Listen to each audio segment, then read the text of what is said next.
It's Albert, still keeping it real for you on foxreality.com. And right now on the telephone lines, I'm chatting with the 5 gorgeous ladies of Danity Kane, and they're of MTV's Making the Band. So, how has your life as artist changed from just 2 years ago when you were first releasing the album? I think we're smarter in this industry. We've learned a little bit more about this business and the do's and don'ts and the hustle that you have to have and the wit and the business savvy that you have to have that we didn't really know in the beginning. We knew, but we've learned so much more coming into it now.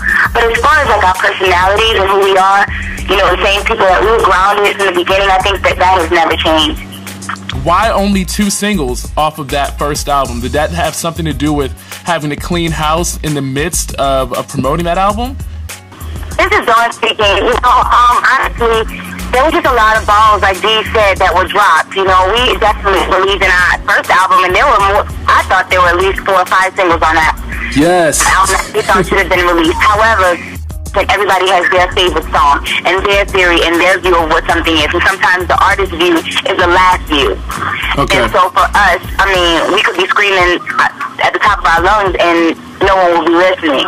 So for, just the ball was dropped, and there's no other excuse for it, and that's why we cleaned house. And this time around, we made sure that if we have a great album, there will be no reason, and if it comes from us, if we have to fight tooth and nail, we're going to do it ourselves and release it on our own.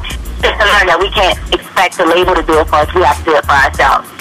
That has a little bit, I guess, to do with like Bad Boy's reputation for, sort of making its artists have to get out and get on the grind. But that makes us better, and if you get through it, it just makes you that much stronger and that much more credible.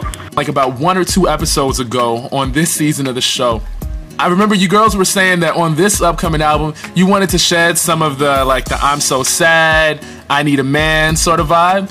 And it was great, that we got to witness you stepping up to Diddy with that.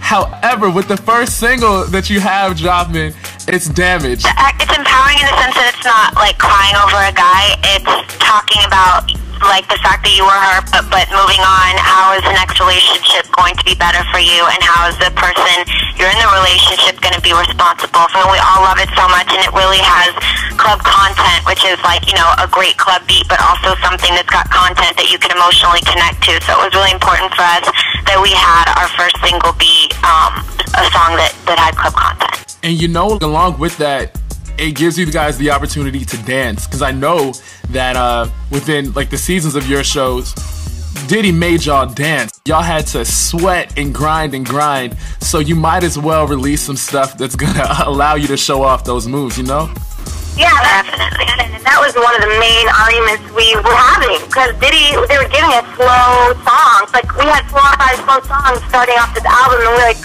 we're dancers. We went through the whole audition. You've had us dancing. That's part of us and who we are. So let's dance. Let's get some dance records on this album. So that was definitely our motivation, too. Now, it's not just like those people who may have been your idols before are on this hill somewhere where, you can never reach it, because you're going on tour with them. You were on tour with Christina Aguilera and the Pussycat Dolls. So you guys are, if you haven't arrived, then you're definitely on your way. So I'm wondering, what kind of feedback have you gotten from those peers of yours now? Oh, the entertainment industry has a lot of respect for us. It's hard because we came up on a reality TV show, constantly trying to fight that battle. But, after our album and platinum and our music, I think to this day it's always kind of spoken for itself. It definitely does after this album, if there's any questions after the first. But, the women love us in this industry. I think people in this industry understand what goes on behind the scenes, and they know how hard it is to mess up on things and to not have good sound checks and to sing notes and to have bad hair and days and to need to lose weight and all of those things, and for them to see us just putting it out there into the world, because most people don't put those things out into the world. Most people, come out looking cute and perfect, and nobody knows that they struggle, and we all think that they have these great days all the time, and, we're looked at as these girls who, have no makeup or didn't have this or got this or whatever, and I think a lot of people have respect for the fact that we just put the truth out there and that we're really real and we don't front on anything that we are. We just do what we do, and we hope that people appreciate that. Wonderful. And the Dollhouse, when's that dropping? March 18th. You guys enjoy the rest of your evening, and thank you once again. I look forward to seeing more of y'all in the future.